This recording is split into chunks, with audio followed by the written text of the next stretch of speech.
Hello, I'm June Scobee Rodgers at the Medal of Honor Center in Chattanooga. And today we are honored to have a special guest. We have Mayor Weston Wamp. Now, I'm curious about what a mayor of a county is all about versus one of the city. And I know this man has 5 children. I'm wondering how he balances a family like that and an important government position. I'm asking, and you're going to answer some of those questions, Mayor Wamp. Well, I'll try my best. I'll tell you, I'm not totally comfortable with you describing me as the special guest. In the family I grew up in, you were maybe the most esteemed member of our community, and I'm honored to be here, and I'll do my best to answer your questions. Thank you, Weston. Okay, tell us a little bit about growing up in Chattanooga, no less. Yes. What was it like with a family involved in so many things? Well, I grew up in an interesting family in a wonderful town that you've played a great role in. Our family story in Chattanooga started with my grandfather moving here as a former Army pilot and Auburn-educated architect, and he set up shop here. Both of my dad's parents were from Coleman, Alabama, but he'd gone to Auburn Architecture School and then flew planes in the Army. And when he was ready to start a career, there wasn't much of an architecture business to be had in rural Alabama, so he came to Chattanooga. And that's really how our family story began. That's how we got here. A lot of folks ended up knowing our last name because my dad served in Congress, and that was a very unusual way for my sister Cody and I to grow up, but a privileged way to grow up because my dad was a true commuter congressman, and you knew him through all those years. But really from first grade for me through my time at the University of Tennessee, he served in the U.S. Congress, and so it was a wonderful privilege to grow up at the feet of a lot of our country's great leaders, to get to see government at the highest level in the greatest country ever. And it was very normal for Cody and I. I mean, I think that's the flip. So you only know, as a kid, you only know what you're around. And my dad to this day is a very decent, humble guy. And so he and my mom, who's also from here, Hickson High School graduate, they made our life, on the one hand, very normal. And then we had an opportunity to see things in our country from a vantage point that very few children get to. And it gave my sister and I think both an appreciation for our country and its origins and the importance of public service. And then it seeded in us an interest in pursuing public service ourselves. Huh. So the public service, it's in the whole family. Your sister is in public service? My younger sister, is actually a much more impressive person than I am at this point. She's our district attorney here in Hamilton County, and increasingly a notorious district attorney in the state of Tennessee. And this week, she's actually been featured in headlines all across the country because she's trying the first criminal case in America that involves evidence from ChatGPT. And so she was on the NBC Nightly News a couple nights ago. So she's really the big star of the family. And I'm carrying out the people's work in county government, which is both rewarding and frustrating. So with county government, you're responsible to the county's education system, our health, our welfare, our survival and upkeep and what have you. Tell us what those different jobs are and which one is the most challenging. Well, I'll step back a little bit because I'm sure there's people who watch and listen to your show who aren't from Tennessee and therefore aren't familiar with our way of governance. In 1978, the Tennessee state legislature, in the spirit of counties being subdivisions of the state of Tennessee, reformatted county government to reflect more of a typical municipal government style where you have or the state government, you can look at it either way, with a legislative body and an executive branch. Some counties don't have both. In other words, in Georgia, you'll have commissioners who are both effectively the executive and the legislative, and then they'll hire a county manager.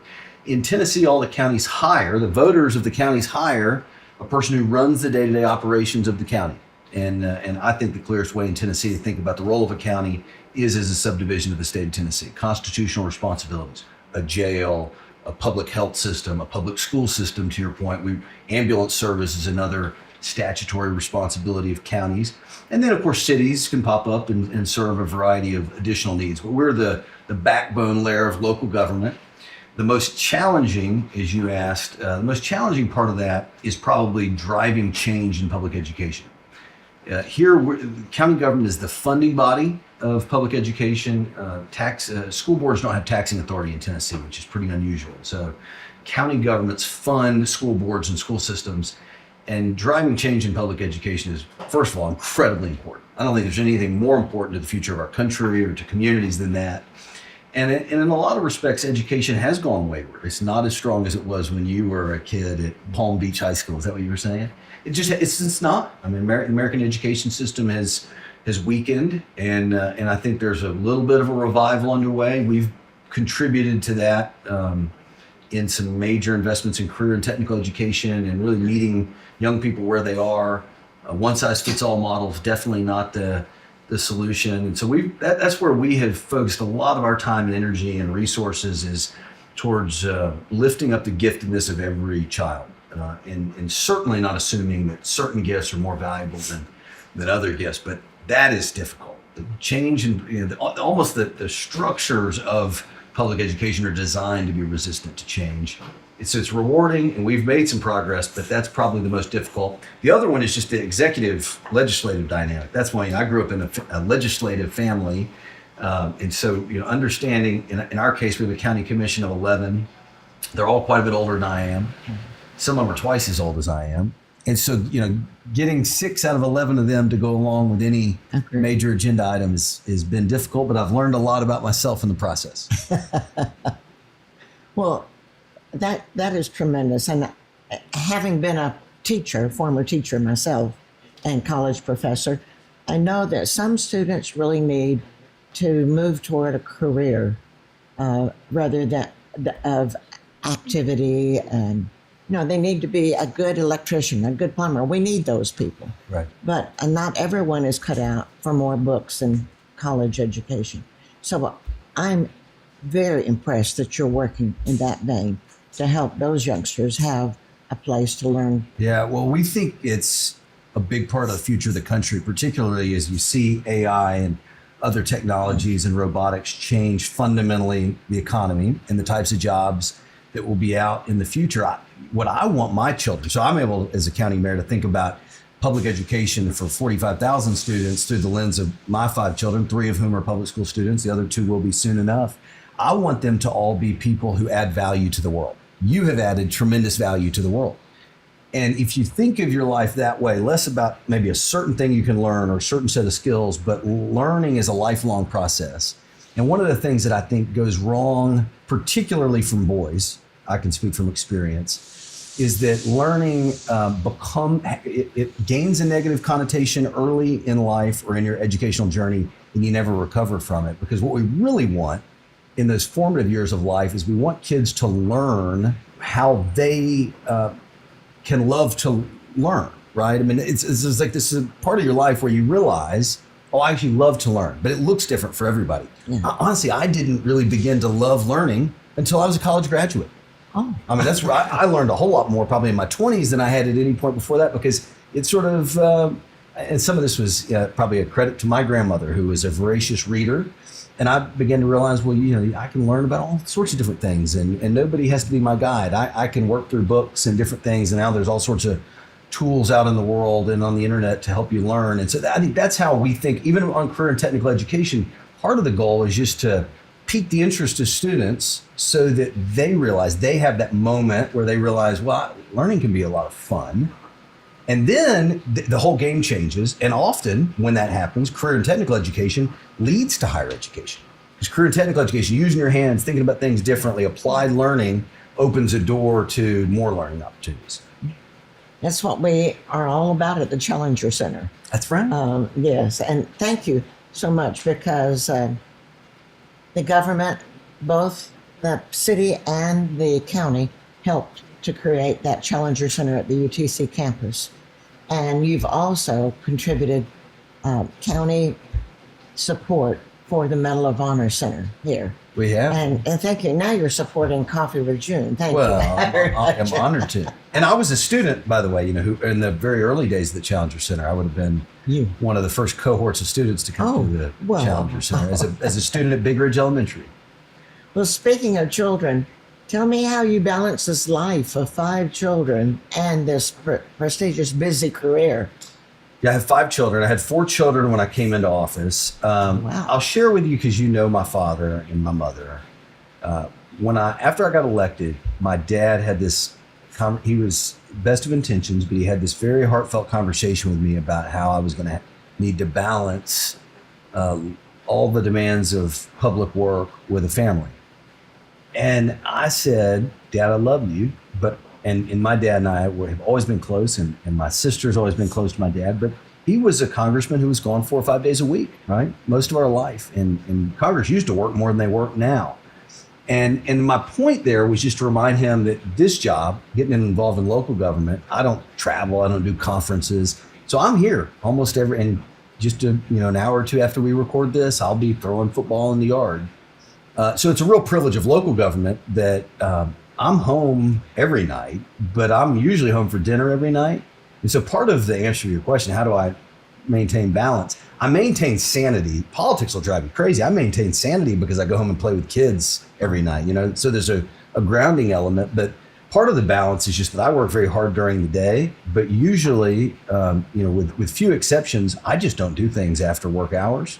Now that's unconventional. A lot of politicians are moving around town doing evening receptions, and I'll make an exception every now and then, but that's kind of my rule, is I just leave work at the end of the day and go home, and I'm a dad, and it's that's how I get the balance. Is just some of the creating some firewalls, and then the other one is, and this was something my dad always practiced when I was growing up, is just Sundays are basically totally off limits. Other than maybe 1 or 2 events a year, I won't do anything related to my public work on Sundays.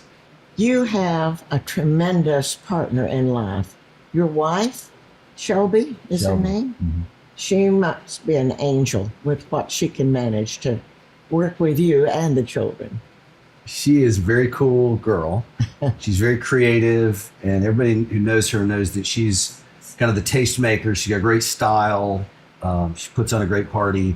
She is not political at all, which is really interesting. And that's another balancing element to my life is, however cool or terrible on any given day people think I am based on my job. Maybe I've done something great, people are, or I've done something controversial, people are mad at me. She normally just doesn't really know. And I would say in a way that mothers who are in the middle of it can relate to, she doesn't really care. It's, I have a job like other people have a job.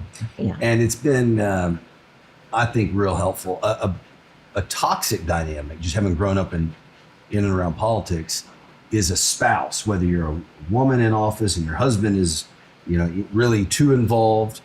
The person who's in the public life needs a balance where their life is more normal, and the conversation is not just about government things and political drama. And so that's part of what people around me love about Shelby, is that she is in a sense too cool for politics. I love it. And she's very pretty. Yeah. How did you two meet? That's an interesting story. Her mother was it still is a middle school office administrator at the middle school I went to. And when I was in high school, I would do you had kind of almost an internship program. I forget what they called it, but a high school student could go and work alongside a staff person at the school. And office aide. I was an office aide to her mom, and her mom and I became just best of friends over my sophomore and junior year of high school.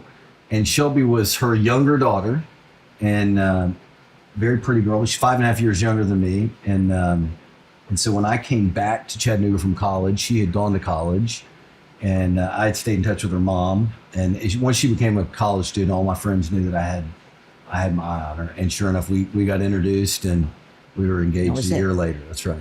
Well, she married a good volunteer. That's right. One of the Tennessee UT volunteers. Good for you. Well, what does the future look like? Local? Would you go to state government or federal government? are you looking to do something else in the future? I get asked this a lot. I don't know. I mean, when you have young children, for just about anybody, but I'd say especially in a large family, because there's just logistical challenges that come with that. Most of our thought about the future is connected to where they'll be in school, and our career can respond to that.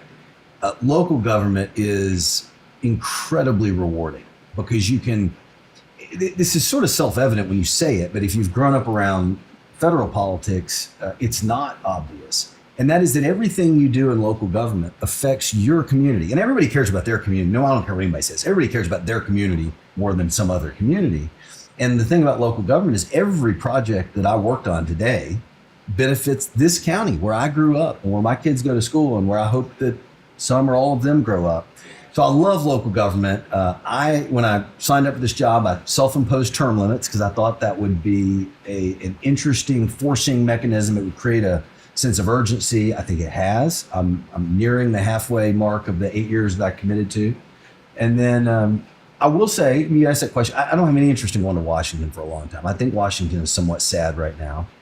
And I just say that like with reverence for our country and having grown up around it, having grown up around Congress, it just feels really sad. And that's not partisan commentary. The institution doesn't work like it used to. So I don't have much interest in doing that anytime soon. State government's very fascinating, particularly from a local government perspective. You realize that, we are still, I tell students this all the time, we are the United States of America. Because of Fox News and CNN, there's this tendency to orient ourselves and our political thoughts around Washington. But it's not the way the country was designed. We are United States. There's 50 states, living laboratory, basically living laboratories of democracy, and they make most of the rules. Different than a lot of countries. It's interesting when I talk to friends from around the world, they don't realize how many of the laws that matter in this country, are written in our state capitals, not in our U.S. Capitol. So I would say, maybe not an elected office, but I'm certainly very interested in the future of Tennessee, because Tennessee, from the time I was growing up, I'd say it was a good state. All of those of us who grew up here had pride in it. Volunteer state, volunteerism has run in our blood. But Tennessee today is at the forefront of almost everything. It is frankly a different state in terms of its profile, even than it was 10 years ago. So increasingly, any of us in government, I think, are realizing this moment that has been brewing over the last 10 or 20 years where, it emanates out of Nashville. Chattanooga is, even the state leaders will tell you, Chattanooga is really the other city with the most upside. But, last week, just normal week in Nashville, they announced that Starbucks is bringing their Southeast headquarters and a couple thousand jobs. And it just seems like an announcement like that comes this is a sort of announcement, 20 years ago that you might get once every decade. And now, every few months you've got some big announcement about Tennessee being on the radar nationally and even internationally. So it's certainly a fun time to be in the public sector in this state. You bet it is. And here at the National Medal of Honor, we are called national because the very first Medal of Honor was given here. Right. Yes. So we go back to a bit of history.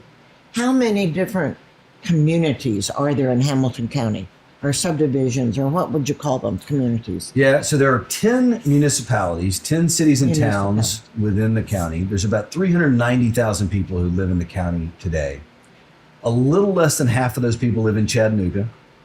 And then the second largest group of people would be people who live in the unincorporated areas. That's about 120,000 people who live in the not in a town, somewhere in between.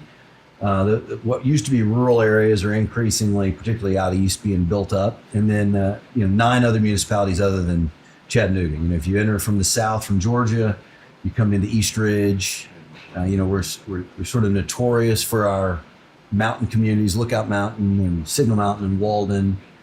Collegedale, I think really in a lot of ways the most underrated of the municipalities around here. Certainly to raise a family would be Soddy Daisy. Great schools, kindergarten through high school. That's a lot of what drove our decision to move to Signal Mountain, some of the best schools in the South. But that's the general landscape, and it's an interesting fabric of a community because you've got really urban core in Chattanooga that's got some challenges. You drive to the northeast part of the county, probably 55 minutes away from the other side in Birchwood, and it's impoverished in very different ways and challenged, but both sides of the county are beautiful, and it's always been, going back to the Native Americans, this has been a very interesting part of the country, right? It's where the Tennessee River, winds through the lower Appalachian Mountains, and I think those of us who grew up here, we take the landscape for granted, but it is still in a lot of ways our greatest selling point. One of those municipalities is Ottawa, and here at the Medal of Honor Center, we have a gift store that has all kinds of little puppets for children. When I was a teacher, I used puppets to teach some of the lessons. So many people have compared your integrity to that of Desmond Doss from Ottawa. Desmond Doss didn't really want to carry a gun and be in the military. He wanted to rescue people. That's why it has that little rope here. He would climb up and down the hills to rescue people. And here at the Medal of Honor, and one of the display cases is an image of him climbing down this wall to rescue someone at the top with an individual. So lots of them. Every great politician, a woman and men, and leaders in government, and they've all received medals of honor of some kind. So it's fairly interesting. That is cool. Well, I don't think I would only object to being mentioned in the same category as Desmond Doss, except that if you grew up in this community, you know of the legacy of Doss and Coolidge, and these are the sorts of extraordinary examples of public sector leadership that have built our country. Yes. And I think too often now in the public sector, you've got politicians who want to make a name for themselves and create the new thing, and they think about their legacy as opposed to their responsibility to a community, in this case, a community that I was raised in, not just one that I'm living in and raising my children in, but a responsibility to go and be a steward of the community that people like Desmond Doss built. And that's how I try to think about my work. And if along the way people are impressed by what I do, great. But it's really, I think that it's the spirit of Tennessee, but even of the country, right? It's one of stewardship and responsibility in the public sector. I think we've lost some of that, but it's what I've tried to be about. Have you written your book yet? No. I tried to write a book about 10 years ago, and I had an agent who shopped it, but no, you've got some wasn't a good enough book. Your words today should be in a book. This is my book I'm presenting to you. It was written a few years ago. It includes my childhood, mostly growing up in Alabama, and the middle part of it is all about the Challenger crew and the Challenger space shuttle and how we lost them on that tragic day in 1986. And then the last part of it is about my life here in Chattanooga with General Rodgers. So it was a work of joy to recreate it. And actually, it was Don Rodgers who said, June, I noticed that every time someone interviews you, you won't talk about your childhood. And I said, well, that was pretty sad and embarrassing, and I don't know. I can't do that. And he said, write the book. That's sweet. And then you can refer the reporters to the book. And you don't have to talk about it. Well, I look forward to reading. So thank you so much. Thank you for being here with us. I'm honored to. Thank you. Anything else you would like to add? No, other than thank you for your leadership. Like, you had forgotten that I was a wee little lad who came through the Challenger Center when you were earlier in that journey. And I just, again, I don't mean to be critical, but I think there are a lot of folks who feel like they contribute whatever they intended to contribute, and then they move on with their lives. And you've just been a very faithful giver, throughout my life as a kid into adulthood, and I'm grateful for your leadership. Well, some people say persistence is a euphemism for stubborn. Yeah, it took it. That's how you get stuff done. Lots of perseverance, really. Thank you so much for being with us ma'am. today. Thank you.